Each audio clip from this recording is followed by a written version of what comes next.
convidado dessa edição é mineiro, natural de Belo Horizonte e tem graduação em mestrado em zootecnia pela Universidade Federal de Lavras. Ele também é doutor em genética e bioquímica pela Universidade Federal de Uberlândia. Desde 2008, atua na empresa brasileira de pesquisa agropecuária, a Embrapa. E atualmente ele está lotado na unidade Cocais, em São Luís, Maranhão. O Entre um Café Uma Prosa de hoje recebe o pesquisador da Embrapa, Luiz Carlos Guilherme. Ele é o criador do Sistema Integrado de Produção de Alimentos, também chamado de Sisteminha. E o nosso papo vai ser sobre essa temática e também falaremos de outros assuntos, como o melhoramento genético de peixes. Olá, professor Guilherme, seja bem-vindo à TV Caatinga. Para começar, fala para a gente sobre a origem do Sisteminha. Quando o senhor criou, o senhor imaginava que esse projeto iria ser replicado pelo país e até no exterior? Então, o Sisteminha iniciou em 2002, junto do meu doutorado, na Universidade Federal de Uberlândia, Minas Gerais, né? E na época era uma solução simples para que a gente pudesse terminar o trabalho, e a gente não tem como dizer nada, né, de uma coisa inicial, do que pode acontecer.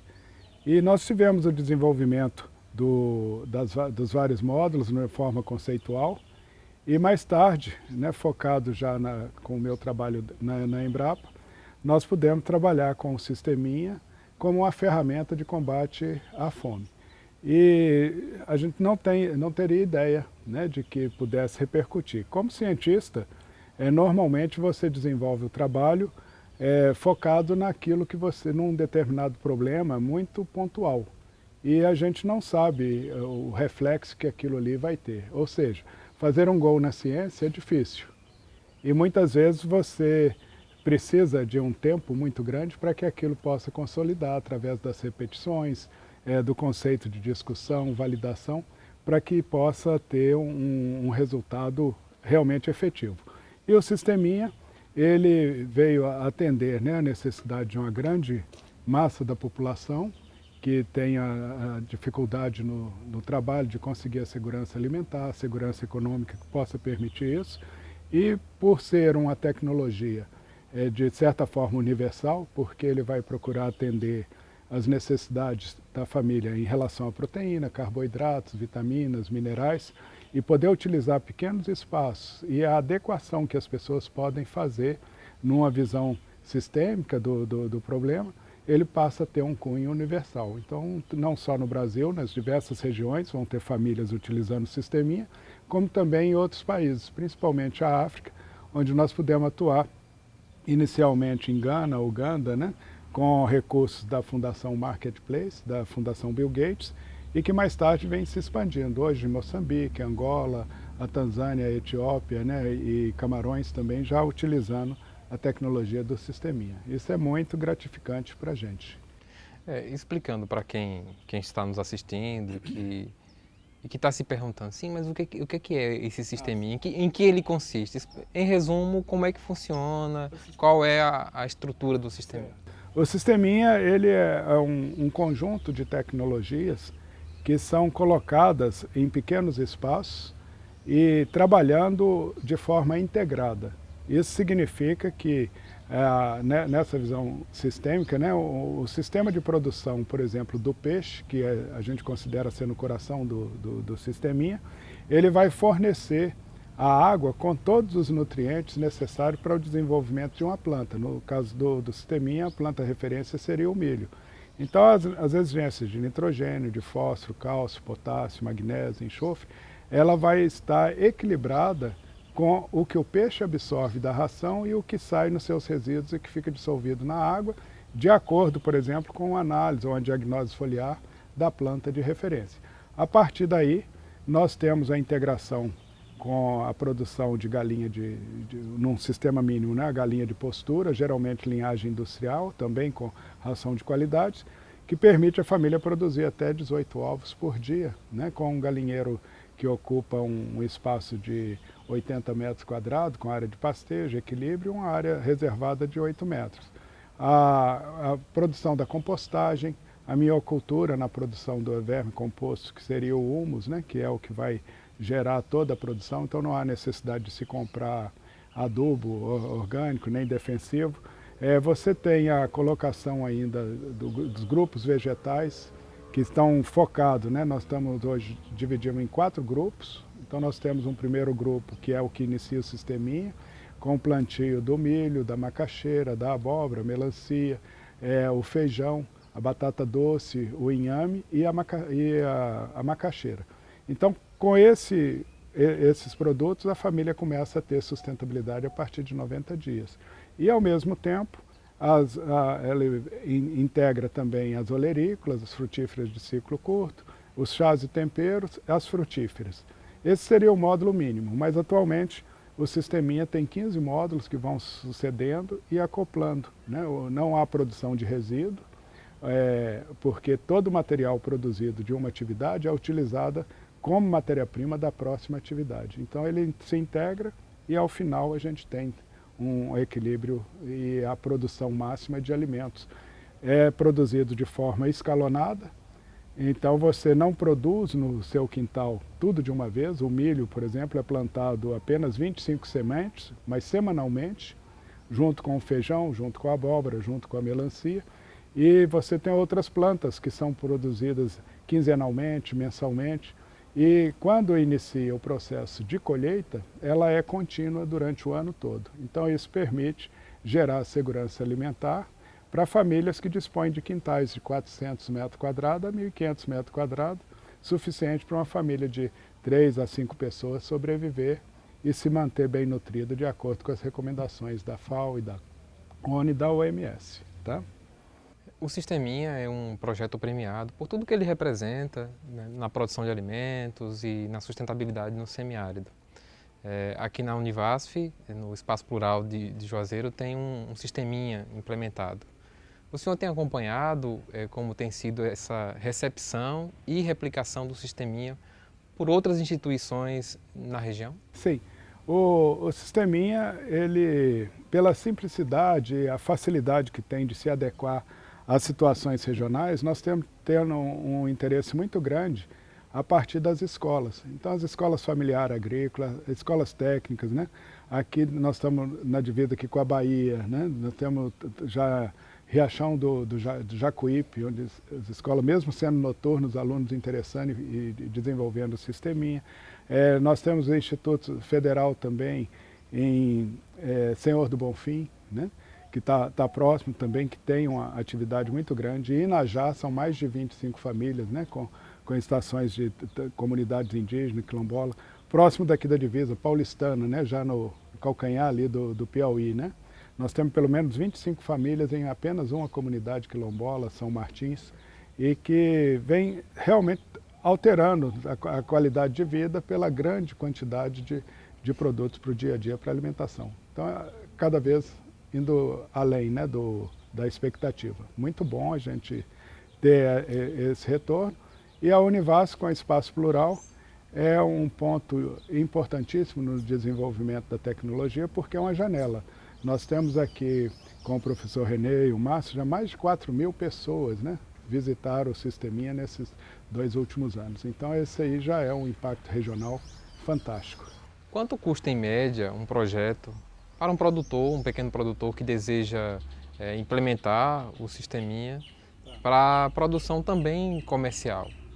Olha, o Sisteminha, o público-alvo do Sisteminha são aquelas pessoas que ele foi planejado para pessoas que estavam na linha da pobreza.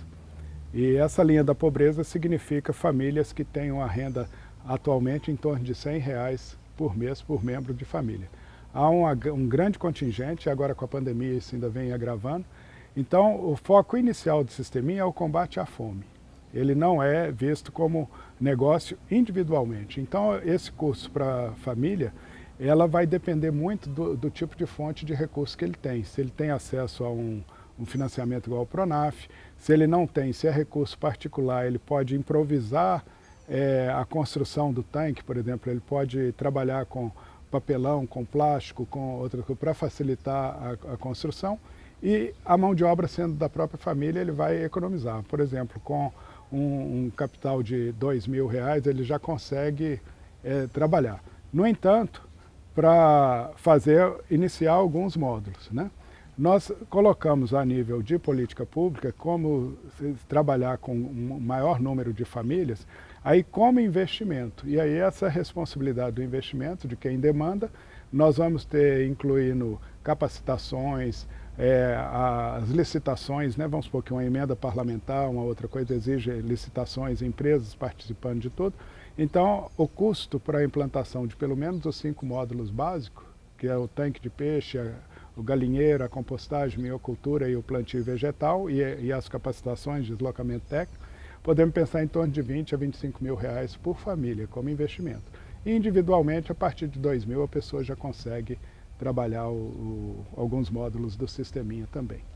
Um dos trabalhos do senhor foi sobre a utilização de peixes para o controle biológico de larvas de mosquitos, como o Aedes aegypti, que é o transmissor da dengue e outras doenças.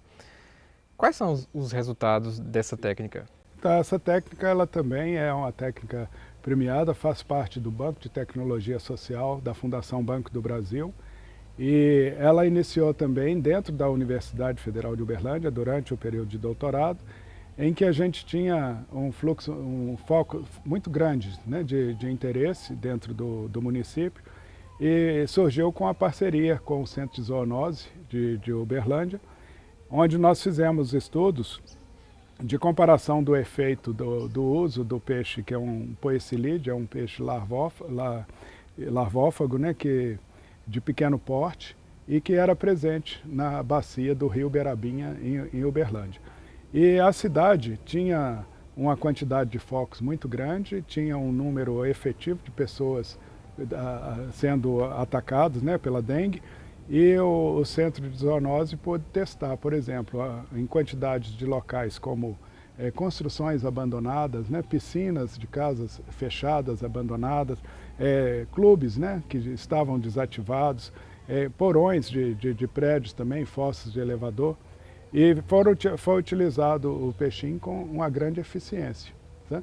Então era utilizado um inseticida, que era o abate, e ele tem um organofosforado que poderia dar problema também ambiental e tudo, e pode reduzir uma quantidade grande com um trabalho efetivo. Em Uberlândia hoje nós temos o Centro de Zoonose, tem uma equipe desde essa época que funciona com veículo e tudo, monitorando pelo menos 500 locais que antigamente era um foco necessário de veneno e hoje não se usa mais. Nós também trouxemos esse trabalho, ele é adotado em Parnaíba, no Piauí. Atualmente a liderança do projeto, chamado Projeto Dengoso, está com a professora Alessandra Ribeiro, que é da Universidade Estadual, então, do curso de Biologia em Parnaíba, que monitora tanto a ação em Parnaíba como também em Campo Maior, né, que é um outro município que utilizou também o projeto Dengoso, tendo um sucesso muito grande. E ele é espalhado. Atualmente o peixinho é usado como uma ferramenta auxiliar no combate à dengue, principalmente para os locais em que não se consegue ter efetividade. Luiz Correia também, nas cisternas, né, nos distritos, foi utilizado durante um período de foco e também auxiliando no controle.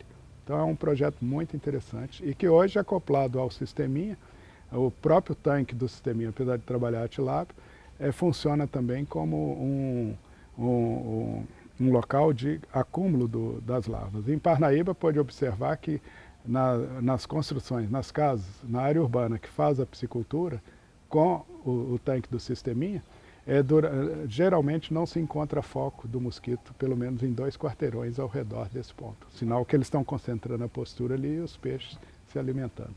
Então, é muito bom. Como está o debate atual acerca das pesquisas sobre melhoramento genético de peixes? Tudo bem. Essa parte, que seria o trabalho que a gente exerce, nós trabalhamos um pouco tanto no melhoramento para o camarão vanamei e nas espécies, o foco maior focado também nas tilápias, né? Na Embrapa, hoje o meu trabalho está mais focado em cima do sisteminha, mas nós podemos conversar, por exemplo, de melhoramento das perspectivas que tem com as próprias tilápias, né, que seria desenvolvimento de alevinos, hoje é feito numa empresa de startup, né, em Parnaíba, onde já se conseguiu linhagens para o sisteminha que conseguimos fazer, por exemplo, a economia de ração de 43 quilos para 37 quilos de ração. E o crescimento do peixe para 200 gramas em 90 dias chegar até 300 gramas. Então isso dentro do sisteminha significa economia de ração e melhoria para o desenvolvimento das pessoas. Agora, a nível nacional, aí existe, né, dentro da Embrapa, a Embrapa Aquicultura, específica para lidar com o trabalho do melhoramento das outras espécies do ponto de vista comercial.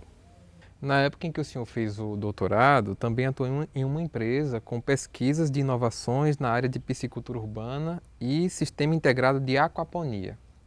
Explica para a gente o que é isso na prática e quais as perspectivas desse tipo de produção. O meu doutorado foi muito rico, né, na Universidade Federal de Uberlândia. Foram 3 tecnologias que surgiram na época, né? Uma delas direcionou para o sisteminha, que é a invenção do biofiltro e o sedimentador. Nós tivemos a introdução do projeto Dengoso para esse trabalho com a dengue.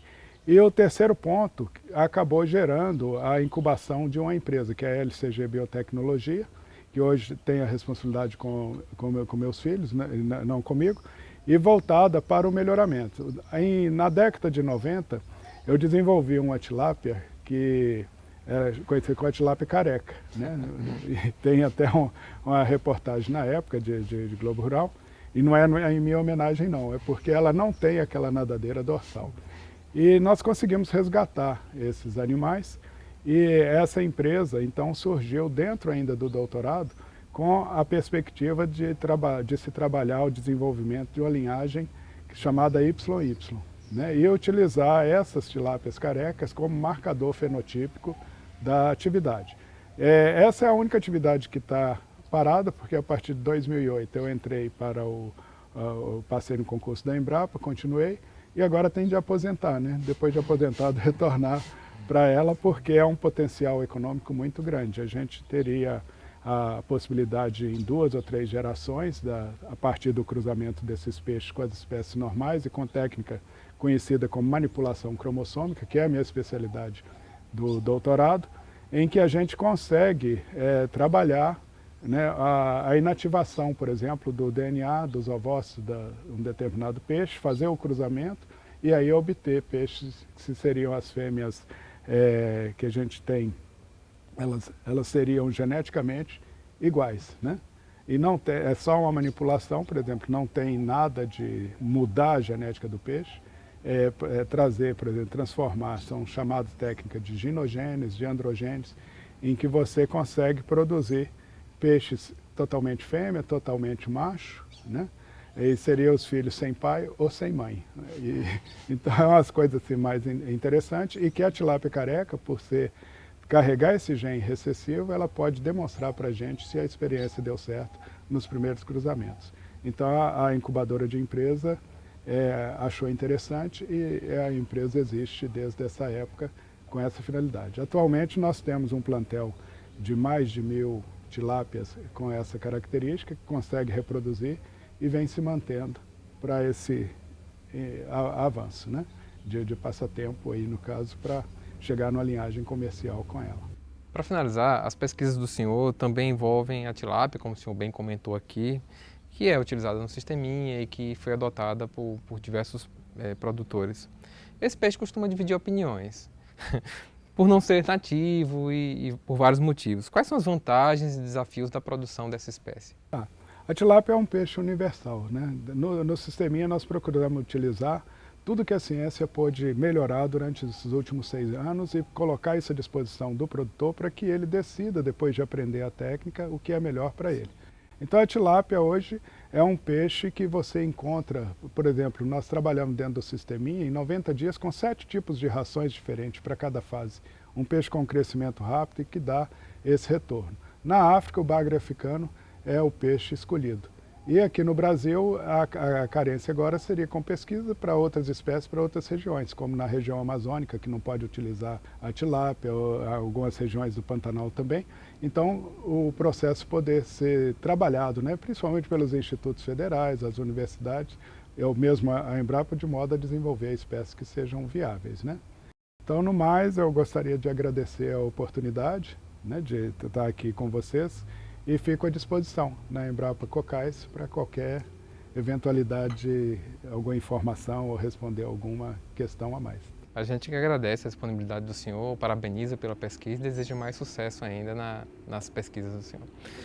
Agradecemos também a você que nos acompanhou em mais uma edição do Entre um Café e uma Prosa, TV Caatinga, a verdadeira imagem do sertão.